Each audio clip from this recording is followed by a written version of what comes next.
दोस्तों नमस्कार। आप डीएनएम शो देख रहे हैं और डीएनएम शो में मैं देवकीनंदन मिश्र हूँ। आज की जो अपराध की कहानी है उसे शुरू करने से पहले मैं कबीर के ज़माने की एक छोटी-सी कहानी आपको सुनाना चाहता हूँ। कबीर आप जानते हैं जुलाहे के घर में पैदा हुए, लेकिन कबीर बहुत ही मिलनसार व्यक्ति थे। जो उनके दरवाजे पर आता था उसे भोजन ज़रूर कराते थे।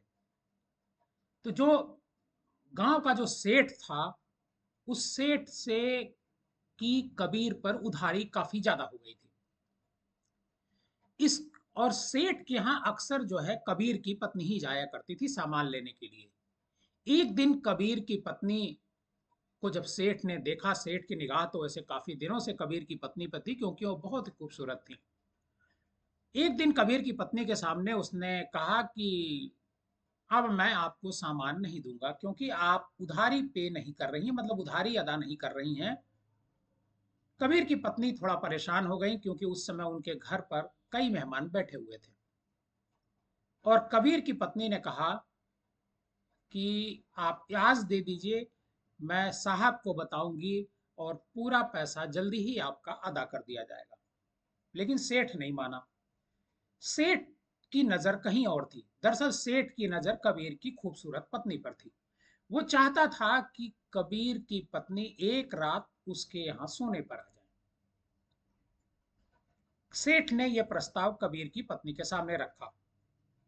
कबीर की पत्नी वापस जाती हैं और अपने जो पति होते हैं कबीर, उनको जाकर के घटनाक्रम बताती हैं। तो उन्होंने कबीर खुद कहते हैं कि बिल्कुल, अगर उसकी इतनी छोटी सी इच्छा है तो उसे आपको पूरा करना चाहिए। फिर वो जाती हैं और वो कहती हैं कि ठीक है, रात में मैं तैयार होकर के आऊंगी। और जो सेठ होता है वो सामान दे देता है। वो जाती हैं, घर पर खाना बनाती हैं, पकवान बनाती हैं और जो उनके गेस्ट होते हैं उनको भोजन कराती हैं। भोजन करा करके विदा कर देती हैं और विदा करके खुद सज धज के तैयार होती हैं। तब तक बारिश होने लगती है। तो सोचती हैं कि मैंने जो वचन दिया है सेठ को वो कैसे पूरा होगा, बारिश हो रही है। कबीर कहते हैं कि मैं खुद लेकर के तुमको चलूंगा। और कबीर छाते निकालते हैं और छतरी के नीचे अपनी जो बेगम होती हैं उनको लेकर के सेठ के घर पहुंचते हैं। बरसात के बीच जब कबीर की पत्नी सेठ का दरवाजा खटखटाती हैं तो सेठ चौंक जाता है। और सेठ पूछता है कबीर की पत्नी से कि इतनी बारिश में कैसे आई हो? तो कबीर की पत्नी कहती हैं कि कबीर भी साथ आए हैं, वही तो छोड़ने आए हैं। सेठ कबीर की पत्नी के पैरों पर गिर पड़ता है और कबीर के पैरों पर गिर पड़ता है और कहता है कि आज के बाद जितना, जब कभी भी आपको जरूरत हो हमारे यहाँ से सामान ले जाइए, राशन ले जाइए। आपको जब पैसा होगा तब दीजिएगा। ये आज की जो अपराध की कहानी है कुछ इसी तरह की मिली जुली है। लेकिन ये जो सेठ है, ये सेठ दो नाबालिग बहनों की इज्जत लूटना चाहता था। और नाबालिग बहनें इससे त्रस्त आ चुकी थी सेठ के रवैये से। फिर उन्होंने एक बड़ा कदम उठाया अपने मौसेरे भाइयों की मदद से। पूरी कहानी आप सुनिए। दरअसल लखनऊ का ये मामला है। लखनऊ का चौक इलाका है। चौक इलाके में रूप नारायण सोनी, 65 साल का ये अधेड़ से ज्यादा क्या मैं कहूंगा कि वो बुजुर्ग व्यक्ति जो है, डहला कुआं कॉलोनी का रहने वाला था। इसके पिता की, मतलब इसकी जो रूप नारायण सोनी का बेटा पुलिस को बताता है कि उसके पिता की दुबग्गा की सीते बिहार कॉलोनी में पवन ज्वेलरी नाम की शॉप थी। यहां वह गहने बनाने और बेचने का काम करते थे। इसके साथ साथ वो गहने गिरवी रख करके पैसे भी दिया करते थे। 18 मार्च 2025 की सुबह करीब 10 बजे जो रूप नारायण सोनी है, वो दुकान जाने की बात कह करके घर से निकलते हैं। देर रात तक जब वह नहीं लौटते हैं तो उनके मोबाइल पर घर वाले कॉल करते हैं। उनका जो बेटा होता है नीलेश, वो भी फोन करता है उनके मोबाइल पर, लेकिन मोबाइल स्विच ऑफ था। नीलेश ने और उसकी मां, परिवार वालों ने यह सोचा कि दुबग्गा में रहने वाली अपनी बहन के घर पर उसके पापा रूप नारायण सोनी रुक गए होंगे। अगले दिन बहनोई नागेंद्र कुमार सोनी को कॉल की जाती है। नागेंद्र भी चौक में ही सर्राफा का काम करते हैं, वो व्यापार करते हैं। नागेंद्र बताते हैं कि रूप नारायण उनके घर तो आए ही नहीं। इसके बाद पूरा परिवार जो है रूप नारायण की तलाश में जुट जाता है।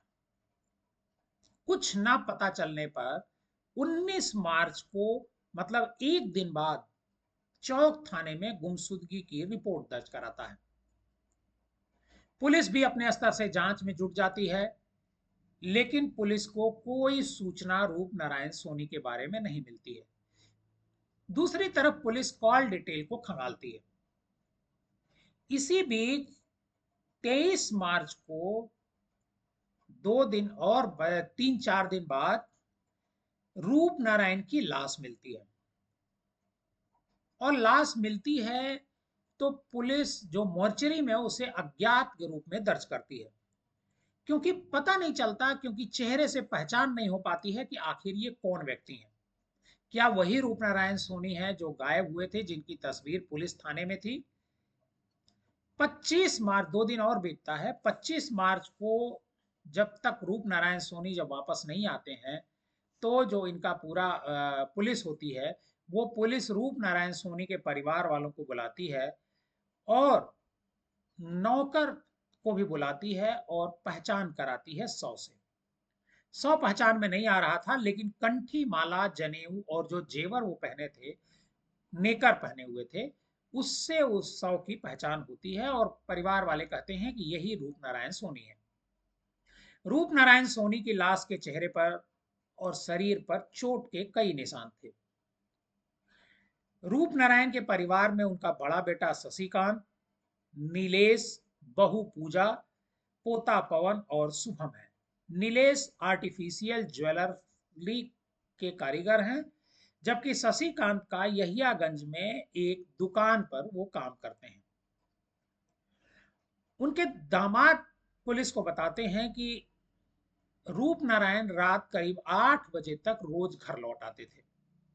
घर न लौटने पर अगले दिन खोजते हुए हम लोग पहले दुकान गए थे, तो देखा कि आधा शटर खुला हुआ था और चाबी लगी हुई थी। दुकान में रखे जेवर और सामान गायब थे। दुकान में करीब 20 लाख का जेवर रखा था। जो पड़ोस के दुकानदार हैं वो बताते हैं कि 18 मार्च की शाम के करीब 7 बजे रूप नारायण दुकानदार बंद करके चले गए थे। अब पुलिस जो रूप नारायण सोनी के यहाँ जो सीसीटीवी कैमरा लगा होता है, उसको तक खंगालती है और उससे पता चलता है कि 3 व्यक्ति जो है इसमें आए हुए थे। वो 3 व्यक्ति हरदोई जिले के अतरौली निवासी थे। गोलू 20 साल, विनय कुमार उर्फ छोटू 19 साल और मसीड़ा लाल माल हंसराज, ये 3 लोग यहाँ पर आए थे। पुलिस जो है सीसीटीवी और इलेक्ट्रॉनिक सर्विलांस के जरिए जो है इन तीनों को गिरफ्तार कर लेती है, इन तीनों को पकड़ लेती है। इन तीनों को जब पकड़ती है, इसी के साथ साथ 2 बहनें जो है, नाबालिग बहनें जो उसी इलाके की होती हैं, उनको भी पुलिस कस्टडी में लेकर के आती है। पुलिस जब उन बहनों से पूछताछ करती है तो खुलासा होता है कि जो रूप नारायण सोनी है, उनके यहाँ इनके परिवार, 2 बहनों के परिवार के लोग ज्वेलरी रख करके 65,000 रुपए का लोन लिए थे और ब्याज उस पर अदा कर रहे थे। मूलधन 65,000 अभी बचा हुआ था। इधर 2 महीने से जो ब्याज था, वो ये दोनों बच्चियां अदा नहीं कर पा रही थी, क्योंकि इनके परिवार में कोई कमाने वाला नहीं था, पिता थे नहीं। इसके जब दोनों बच्चियां अदा नहीं कर पाई ब्याज की रकम, इसको लेकर के जो रूप नारायण सोनी है उनके घर पहुंच जाते हैं और घर पहुंच करके दोनों जो बच्चियां होती हैं उनके साथ छेड़छाड़ करते हैं और इनके साथ शारीरिक संबंध बनाने की कोशिश करते हैं। ऐसा एक बार नहीं लड़कियां मना करती हैं, लेकिन अक्सर ऐसा होता है। इसको लेकर के लड़कियां बहुत परेशान हो जाती हैं। लड़कियां सोचती हैं कि अगर इस मामले को पुलिस तक ले जाया जाएगा तो उनकी बदनामी होगी। तो उन्होंने वो अपने जो मौसेरे जो भाई होते हैं दो, उनसे जिक्र करती हैं और उनसे कहती हैं कि आखिर इसका रास्ता क्या है। तो जो उनके दो भाई होते हैं, वे दोनों जो मौसेरे भाई होते हैं, वो गोलू और विनय, ये दोनों अपनी जो बहनें होती हैं उनकी बात को सुनते हैं और कहते हैं कि अच्छा ठीक है कि इनको अपने घर पर बुलाओ। 18 मार्च को रूप नारायण सोनी को वो इन लड़कियों के घर पर जाते हैं और जब लड़कियों के घर पर जाते हैं तो वहां एक बार फिर वो छेड़छाड़ करने की कोशिश करते हैं, क्योंकि उन्हें ऐसा लगता है कि लड़कियां तो इस बार उन्हें बुला चुकी हैं।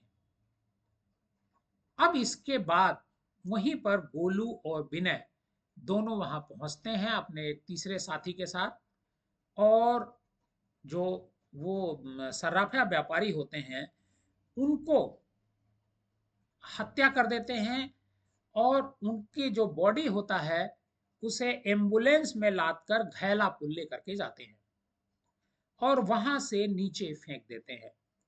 और चूंकि उनके पास ही जो ज्वेलरी शॉप की चाबी थी, तो ज्वेलरी शॉप पर आते हैं उनसे चाबी निकाल करके और लाश फेंकने के बाद वहां से आते हैं और जो गिरवी रखी होती है ज्वेलरी इन दोनों बच्चियों की, उसे जो है निकाल लेते हैं और ले करके अपने मतलब जो दोनों बच्चियां होती हैं उनको दे देते हैं। उनकी जो बड़ी बेरहमी के साथ घर में हत्या की जाती है और एक तरीके से जो चेहरा होता है वो पहचानने के काबिल नहीं रह जाता है। पुलिस इस मामले में जो तीनों बच्चे हैं जिन्होंने मर्डर किया उनको गिरफ्तार कर लिया है और जो दो बच्चियां हैं वो भी पुलिस की हिरासत में है। उन्हें उनके खिलाफ क्या कार्रवाई की जाएगी पुलिस इस पर विचार कर रही है, क्योंकि दोनों बच्चियां नाबालिग हैं और ये कदम उन्होंने इस वजह से उठाया क्योंकि रूप नारायण सोनी उनकी इज्जत पर हाथ आजमाना चाहते थे।